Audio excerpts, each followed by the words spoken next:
Père et du Fils et du Saint-Esprit. Amen. Le Seigneur soit avec vous. Esprit Saint qui habite chaque être humain, tu viens déposer en nous ces réalités d'évangile si essentielles, la bonté du cœur et le pardon, aimer et l'exprimer par notre vie, une des sources de la paix et de la joie. Évangile de Jésus-Christ selon saint Matthieu. En ce temps-là, Jésus était en route. 2 aveugles le suivirent en criant « Prends pitié de nous, fils de David !»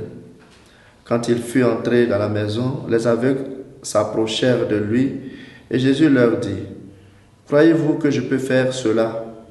Ils lui répondirent « Oui, Seigneur. » Alors il leur toucha les yeux en disant « Que tout se passe pour vous selon votre foi. » Leurs yeux s'ouvrirent et Jésus leur dit avec fermeté « Attention, que personne ne le sache. » Mais une fois sortis, ils parlèrent de lui dans toute la région.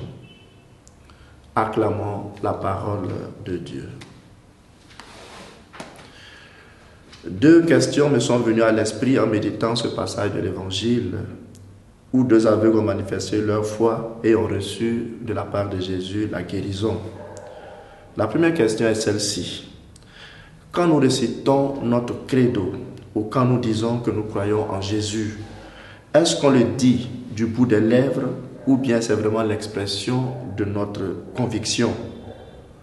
Ces 2 aveugles ont obtenu grâce pour avoir manifesté leur foi. Quand tu récites le credo à la messe ou dans ta chambre quand tu pries, est-ce que tu sais que manifester sa foi déclenche l'action de Dieu dans ta vie? La parole de Dieu dit que Jésus est allé dans un milieu où les gens n'avaient pas de foi et qu'il fit là-bas très peu de miracles. Chaque fois que Jésus s'adressait à un miraculé, il lui disait « Ta foi t'a sauvé ». Oui, chers chrétiens, notre foi en Jésus nous sauve et déclenche ces miracles dans nos vies. La seconde question est celle-ci. Si quelqu'un demande une grâce à Jésus et ne l'obtient pas, est-ce qu'on peut conclure qu'il manque de foi ou qu'il ne prie pas assez bien?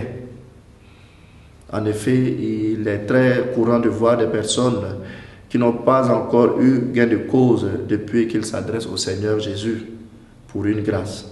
Pour certains, en effet, il faut de la persévérance. Pour d'autres, ils ne savent pas ce qu'ils demandent. Ils ne savent pas que ce qu'ils demandent peut les éloigner de Dieu. Et donc, ils ne leur accordent pas cela. Mais aussi, il y a ceux qui doivent comprendre qu'il y a des manques que nous devons supporter justement comme expression de notre foi. Saint Paul, qui a fait de grandes choses, avait comme une écharde dans son corps qui ne lui a pas été retirée malgré ses prières. Sainte Rita a dû souffrir toute sa vie avec cette épine.